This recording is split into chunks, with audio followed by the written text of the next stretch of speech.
Hello friends, कैसे हो आप सब लोग। आई होप आपकी प्रिपरेशन अच्छी चल रही होगी। तो मैं आपको रिज़ल्ट का आगे बता दूंगा। पहले ये करंट अफेयर का सुन लो, क्योंकि इसके ऊपर ही मेरे पास मैसेज आए थे। मैंने ये बात टेलीग्राम लाइव चैट पे बता दी थी कि कौन सी शिफ्ट में कैसा कैसा पेपर आता है, ठीक है, मतलब करंट अफेयर का। तो वो मैं बता देता हूँ वापिस से। कल मेरे से यही पूछने लगे सब के सब, मेरी क्या है तबीयत खराब है पिछले 3 वीक से। मेरे को फीवर हो रखा है, और फीवर हो भी कैसे रखा है कि सुबह तो ऑलमोस्ट मतलब अभी सही है एकदम, मतलब ठीक ठाक है, ऐसा नहीं है कि एकदम ही सही है कि बस ये है कि सारा दिन मैं सोऊं पैसा ऐसा ही है। शाम के टाइम क्या आ रहा है, मेरा सिर दर्द हो रहा है, ठीक है, आंखों में जलन हो रही है, प्लस फीवर एकदम तेज, एकदम मतलब जिसकी वजह से सर दर्द हो रहा है, मेरे को नींद नहीं आ रही। तो मेरे 3 वीक से चल रही है। इवन मैं वैष्णो देवी भी जाया तो वहाँ पे भी रात को यही दिक्कत हो रही थी, बट रात को वहाँ पे तो सिर्फ सोना पड़ा, तो इसलिए मेरे को इतना नहीं हुआ। तो मैं आपको करंट अफेयर का बता देता हूँ। इसी वजह से मैं वीडियो नहीं बना रहा था कोई भी। अभी मैं आगे रिजल्ट की भी बता दूंगा कि रिजल्ट में क्या क्या रहा है, ठीक है। अब देखो, जिसकी शिफ्ट 1 है जिसका 8 बजे होगा, ठीक है, एक होगा शिफ्ट जिसका 1:30 होगा। तो दोनों शिफ्ट को बता देता हूँ। इसमें करंट अफेयर का मतलब करंट अफेयर जैसा ही आता है। करंट अफेयर का मतलब लेटेस्ट मंथ आते हैं, ठीक है। ये 2 साल के एग्जाम दिए हो तब मैं बता रहा हूँ, उसके हिसाब से लेटेस्ट मंथ ही आते हैं। और मतलब मैक्सिमम क्वेश्चन लेटेस्ट मंथ में से आते हैं। मैक्सिमम का मतलब 20+ तो आपको आराम से इसमें से देखने को मिल जाएंगे। तो जिनका आप कई बार होता है ना कि आपने करंट अफेयर नहीं पढ़ा तो किसका पढ़ें, तो देखो 2 साल से तो यही पैटर्न चल रहा है। अब चेंज हो जाए तो अलग बात है, उसकी मैं गारंटी नहीं लूंगा, बट 2 साल का पैटर्न बता रहा हूँ। इसमें क्या है कि जो जैसे देखो मैं बता देता हूँ, 5 मंथ मान लो, ठीक है। जनवरी को छोड़ दो एक बार के लिए, जनवरी आप 7 तक पढ़ के चले जाना, नहीं आएगा मेरे हिसाब से तो उसमें से ये दिसंबर, नवंबर और अक्टूबर, ठीक है, और सितंबर, मेरे को जहाँ तक लगता है वो सारा का सारा इन 4 मंथ में से ही आने वाला है। मैक्सिमम क्वेश्चन यही है। जो ये लेटेस्ट मंथ के हैं वो यहाँ से आने वाले हैं, जो फर्स्ट शिफ्ट में आते हैं। और उसके बाद में तो भाई मैं बता रहा हूँ अगस्त का आ जाता है ये इस शिफ्ट के अंदर। तो इस चीज़ का आप ध्यान रखना, पूरा पढ़ के जाना। जिनके बाद वाली शिफ्ट है आपको ये मंथ तो अच्छे से करने ही करने हैं, बट ये मंथ में से क्वेश्चन ऐसे होते हैं जैसे मैं बताता हूँ। देखो इसमें जैसे 20 करंट अफेयर के आए, तो इसमें क्या होगा, और बाद वाले जो मंथ है ना, जैसे पीछे के 2-3 मंथ है तो उसमें 3 से 4 आए। इसमें क्या होता है, पीछे के मंथ से 10 से 12 क्वेश्चन उठते हैं। फिर आपका यहाँ पे जैसे ये 15 हो जाते हैं, तो ठीक है, करंट अफेयर के यहाँ 15 हो गए, यहाँ पे ऐसे होगा। तो ऐसे करके आपका हो जाएगा करंट अफेयर का। तो आप इसको ध्यान से पढ़ लेना, ठीक है। अब मैं आपको क्वेश्चन भी बता देता हूँ, क्वेश्चन आते कैसे हैं। जैसे एक आया था कि राफेल नडाल ने 13 मतलब कि इसका 13 नंबर का ग्रैंड स्लैम जीता था, ठीक है। अब उन्होंने पूछा था कि फर्स्ट नंबर का उसने ग्रैंड स्लैम कब जीता था। इस टाइप के क्वेश्चन आते हैं। तो जैसे अभी अपने वर्ल्ड कप हुआ है फीफा का और क्रिकेट का, तो उसमें आप पढ़ के जाना कि भाई जैसे अभी आयोजन जो हो रहा है, मतलब कि कौन सी जगह पे हो रहा है, वो पढ़ के जाना। और उसके बाद में ये भी देख जाना कि नेक्स्ट कहाँ होने वाला है और प्रीवियस ईयर्स का कहाँ होने वाला है। एक क्वेश्चन ऐसे आया था कि जो IPL का एडिशन है वो अभी आबू धाबी में हो रहा है, ठीक है। उन्होंने ऐसे बोला, वो बता दिया आंसर इस साल का। उन्होंने पूछा सेकंड एडिशन कहाँ हुआ, ठीक है, सेकंड एडिशन का फाइनल कहाँ हुआ था, मेरे को ध्यान है ये पूछा था। और ये साउथ अफ्रीका के अंदर हुआ था अपने इलेक्शंस की वजह से, ये मैं और ये भी बताता हूँ।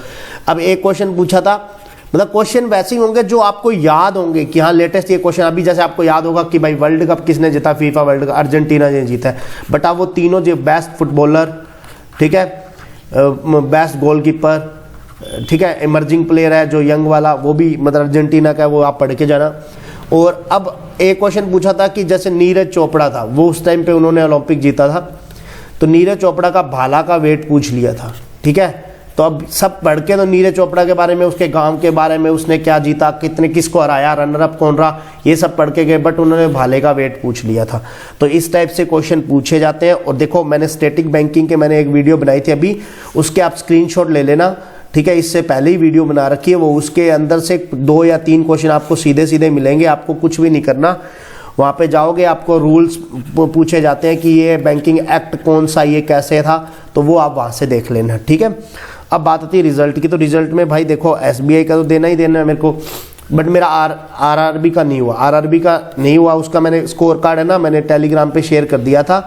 अब मेरी तबीयत ख़राब थी तो इसीलिए मैंने कोई वीडियो नहीं बनाया था इतने दिन से। अभी भी मेरा था ये, बट मेरे पास में इससे रिलेटेड सारी कि करंट अफेयर कैसे करना है, करंट अफेयर कैसे करना है, तो मैं आपको यही बता रहा हूँ। करंट अफेयर के अंदर वो वाली चीज़ें आप अच्छे से कर लेना। शिफ्ट पे डिपेंड करता है। यदि लेटेस्ट जैसे 2 साल से पैटर्न रह रहा है तो सेम पैटर्न पे आपको मैं बताऊँ करंट अफेयर का जहाँ वेटेज होगा वो 3 मंथ में ही खत्म हो जाएगा। स्टार्ट के 3, स्टार्ट का मतलब दिसंबर, नवंबर और अक्टूबर, ये पहली शिफ्ट में इतने पे ही ख़त्म हो जाएगा, आपके 30+ नंबर आ जाएंगे। ठीक है, तो ये इतना ही बताना था। ठीक है, और आरआरबी का तो मेरा हुआ नहीं है। आरआरबी का हिंदी में मेरे मार्क्स कम है, मतलब मैं बताता हूँ, मैथ रीजनिंग में मेरे 75 नंबर है। ठीक है, और यहाँ पे है 45 नंबर है 100 में से, उन तीनों में मिला के, हिंदी, जीके और क्या कहते हैं कंप्यूटर में। ठीक है, तो यहाँ कम है मेरे, हिंदी में मेरे मार्क्स कम है, उसकी वजह से है। और एक बात और, जब मैंने आरआरबी का दिया था तो भाई किसी ने भी मेरे को कमेंट भी किया था कि आपके जीके में स्कोर कैसे कम आया। जब मैंने आरआरबी क्लर्क, मैं एक्सक्यूज़ नहीं दे रहा, बस मैं बता रहा हूँ, आरआरबी क्लर्क की जब मैं तैयारी करने लगा ना, तो मैंने फर्स्ट टाइम इंग्लिश में पढ़ा था करंट अफेयर, क्योंकि सबने बोला था इंग्लिश के अंदर कंटेंट मिल जाता है। ठीक है, और फिर मैंने आईबीपीएस, पीओ और बाकी जो भी एग्ज़ाम अब जैसे अभी एसबीआई है, तो इनके लिए मैं अब हिंदी में ही करंट अफेयर पढ़ रहा हूँ, मेरे को हिंदी में ही याद रहता है, इसलिए मैं हिंदी में पढ़ रहा हूँ। ठीक है, और मेरा मैथ में मेरा याद है, मैंने सेल्फ गिवन दिया था, तब मैंने बताया था कि मेरा एक 10 मिनट जो ख़राब हो गए थे, देखो ये टाइम मिस मैनेजमेंट की वजह से हो गया मेरा, जो भी वो ख़राब हुआ है, जितने भी नंबर का मेरा लॉस हुआ है ना, वो ये था कि मैंने एक डीआई बनाई थी, मैंने आपको बताया था कि मैंने 10 मिनट में उसको सॉल्व किया। जब मैंने उसके क्वेश्चन देखे 5, तो इससे अच्छा मेरे को वहाँ अर्थमेटिक कर लेना चाहिए था। ये सारी गलतियाँ जो मैंने की है, अब मैं रिपीट नहीं करना चाहता, जो हो गया सो हो गया। ठीक है, तो इसके साथ साथ मैं एक चीज़ बता दूँ, जो एसबीआई पीओ मेंस के लिए आप पूछ रहे थे कि भाई आपको डिस्क्रिप्टिव का, मेरे पास में ये इंस्टाग्राम पे पूछते हैं कि डिस्क्रिप्टिव कहाँ से करें, तो ये निमिषा मैम की बुक है। ठीक है, डिस्क्रिप्टिव की ये बुक आप यूज़ कर लेना, जिसके अंदर ऐसे लेटर आपको सारे होंगे, इस प्रीवियस ईयर्स के भी इसके अंदर दे रखे हैं ऐसे लेटर, और आपको देखो फॉर्मल लेटर और इनफॉर्मल लेटर का डायरेक्ट ही आपको यहाँ पे मिल जाएगा लिखा हुआ, तो आपको वैसा ही एक तो आता ही आता फिक्स है, तो वैसे करके आप इनका यूज़ कर सकते हो मैम का। ठीक है, इसकी बुक ले लेना, ये आपको ऑनलाइन मिल जाएगी। और देखो अब मेंस का एग्ज़ाम आ रहा है। ठीक है, मेंस के एग्ज़ाम में मैं आपको एक ही चीज़ बोलूँगा कि अब आपको जैसे 12 दिन है एक तरह से, ठीक है 12 दिन है, एटलीस्ट आप 12 मूक लगाना अच्छे से। देखो पहले मैं बताऊं, देखो सब क्या है, करंट अफेयर ही करेंगे, बट जो मैथ रीजनिंग मार्क्स दिलाएगा ना, वही आपको ओवरऑल स्कोर कार्ड में आपकी हेल्प करेगा। ठीक है, तो इस चीज़ का आपको ध्यान रखना है, इसलिए आप स्मार्ट कीड़ा के मूक लगा लेना। ठीक है, स्मार्ट कीड़ा के मूक यदि आपके पास नहीं है तो मेरा कोड है GM, तो उससे आप ले लेना। स्मार्ट कीड़ा के मोक से ही मैं बता रहा हूँ, उसमें क्या है, जैसे लास्ट ईयर क्रिकेट की DI आई थी, मैंने आपको बताया था IBPS PO के अंदर, तो वो सारी की सारी सेम DI इसी की थी, स्मार्ट कीड़ा की। तो आपको सीधे सीधे 2 नंबर की थी, तो ठीक है 3 क्वेश्चन थे उसके, तो 6 नंबर आपके फोकट के हो जाएंगे यदि आपने DI देखी है। तो इसलिए क्या करना, जल्दी से जल्दी जितनी ज़्यादा DI लगा सकते हो लगा लेना। ठीक है, अब एक चीज़ और बता देता हूँ कि भाई उसके अंदर मैथ रीजनिंग करने लायक आती है कि नहीं आती। आपका देखो, आपका नंबर ऑफ क्वेश्चन, मतलब जो क्वेश्चन का सिलेक्शन है वो आपके ऊपर डिपेंड करता है कि आप कैसे चूज़ करते हो।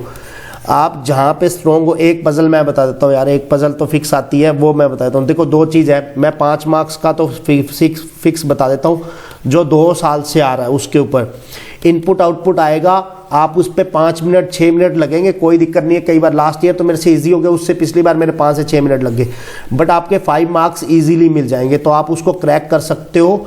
ठीक है, आपके पास में सॉल्यूशन दिया होता है, उसको आपको समझना ही तो है, तो इसलिए इनपुट आउटपुट 5 नंबर का आता ही आता है। एक पजल आएगी, वो बता देता हूँ, वो 2 साल से लगातार आ रही है, तो उसमें आप पता है क्या करना, एक चीज़ कर लेना कि जैसे ये वो पजल आती है ना, कि जैसे मैं बता देता हूँ कि ये मैकेनिकल ब्रांच है, ये इलेक्ट्रिकल ब्रांच है, और ये CS लिख लो।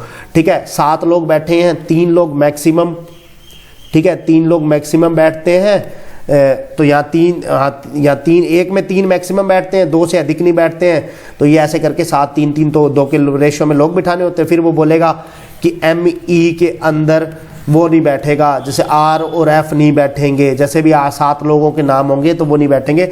तो आप रैंडम बिठा के देख लेना। ये पजल में क्या होता है, कई बार अपन से नहीं बनती है, बट ये 2 साल लगातार आई है। दोनों साल मैंने क्या हुआ, जैसे रैंडम जब मेरे को नहीं पता लग रहा था तो मैंने रैंडम रख के देख लिया कि R और F यहाँ रख के देख लिया एक बार जैसे, ठीक है, या फिर R और F यहाँ रख के देख लिया, तो क्या होगा, क्या आपका क्या है 2 केसेस ही तो बनेंगे, आपको केसेस से आपको आंसर आ जाएंगे, उसके बाद में आपके 5 आंसर मिलने लग जाएंगे। तो ये 10 नंबर का तो मैं आपको सीधा सीधा बता देता हूँ कि ये आएगा ही आएगा।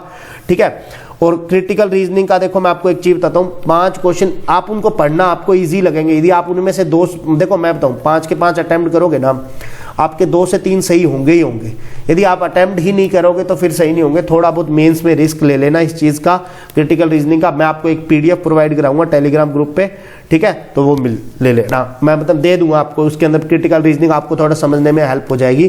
तो बाकी मैंने ओवरऑल बता दिया। इंग्लिश एवरेज आएगी, और मैथ का तो देखो सीधा सीधा, मैथ तो मैंने 2 साल में यही देखी है कि हर बार नया पैटर्न देखने को मिलता है, ठीक है।